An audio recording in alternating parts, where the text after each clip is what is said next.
심의위원회는 가해 학생에게 제1호 조치인 피해 학생에 대한 서면사과부터 제9호 조치인 퇴학 처분까지 사안의 경중을 따져서 결정합니다. 심의위원들은 조치 수위를 결정하면서 다음에 5가지 판단 기준을 적용합니다. 안녕하세요.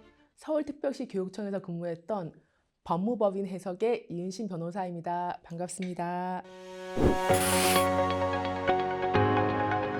학교폭력 사안 조사가 마무리되면 교육지원청으로부터 등기우편 한 통이 도착합니다. 바로 학교폭력대책심의위원회 참석 안내서입니다. 신고 요지와 관련 학생의 정보가 담긴 이 안내서를 마주한 순간 부모님들은 심의라는 긴박한 현실을 실감하시면서 큰 불안감, 막막함을 느끼시곤 합니다.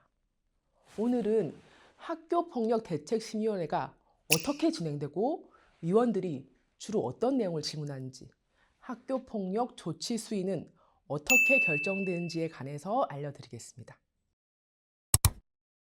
심의 당일 교육지원청에 도착하시면 2차 피해 예방을 위해서 피해 학생과 가해 학생의 대기실은 철저히 분리되어서 운영됩니다.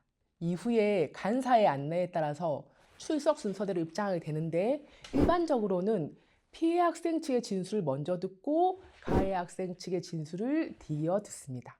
심의실에 입장하시면 가장 먼저 본인 확인 절차를 거치고 위원 중에서 공정한 심의를 기대하기 어려운 사유가 있는 경우에 해당 위원을 제외해달라고 요청하는 기피 신청 여부를 확인합니다.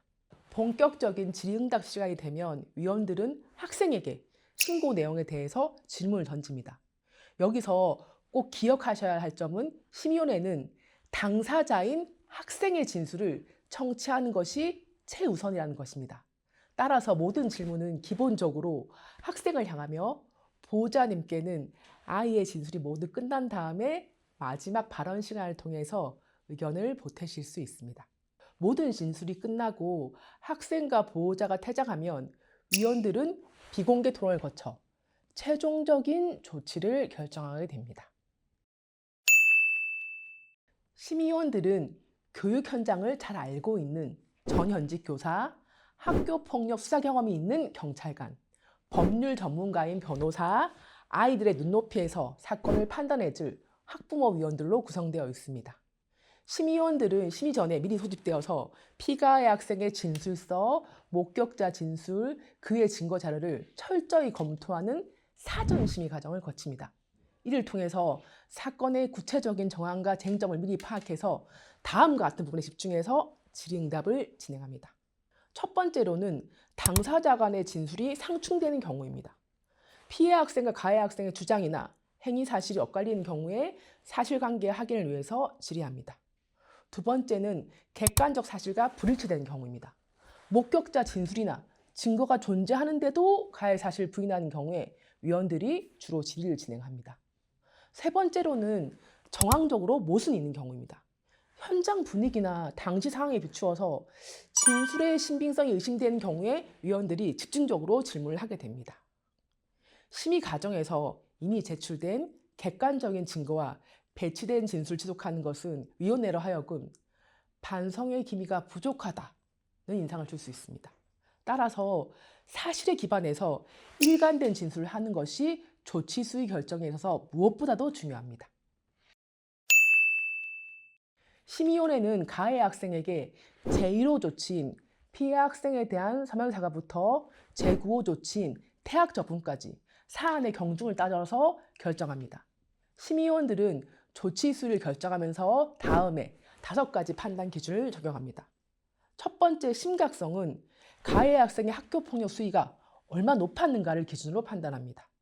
두 번째 지속성은 가해 학생의 학교폭력이 얼마나 오랜 기간 반복되었는가를 기준으로 판단합니다. 세 번째 고의성은 가해 학생의 행위가 단순한 장난인지 피해 학생을 의도적으로 괴롭히기 위한 목적인지를 기준으로 판단합니다. 네 번째 반성 정도는 가해 학생이 본인의 잘못을 얼마나 인정하고 뉘우치고 있는지를 판단합니다. 다섯 번째로 화해 정도는 피해 학생에게 사과하고 용서를 구하여 원만하게 화해가 이루어졌는지 여부를 판단합니다. 중요한 것은 이러한 판단이 가해 학생의 일방적인 진술에 의존하지 않는다는 점입니다. 위원회는 피해 학생의 진술을 면밀히 참고해서 제출된 증거와 정황 자료를 토대로 반성 및 화해의 진정성을 객관적으로 검증합니다. 학폭심의위원회는 가해 학생의 잘못을 용기 있게 마주하고 바로잡을 수 있는 인생의 마지막 기회일지도 모릅니다. 따라서 이 시간을 그저 회피하거나 방어하려는 수로 쓰지 마시고 진정한 반성을 통해서 아이가 한 단계 성장하는 발판으로 삼으시기 바랍니다. 가해 학생이 진심으로 반성하는 경우에 위원들에게 그 마음이 전달될 수 있고 피해 학생의 일상을 회복하는 지름길이 될 수 있습니다. 학교폭력 사건에 대해서 좀 더 궁금하신 내용 있으시면 이혜신 변호사에게 상담을 요청해 주시기 바랍니다.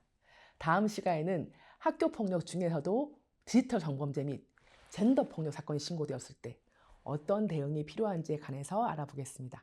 감사합니다.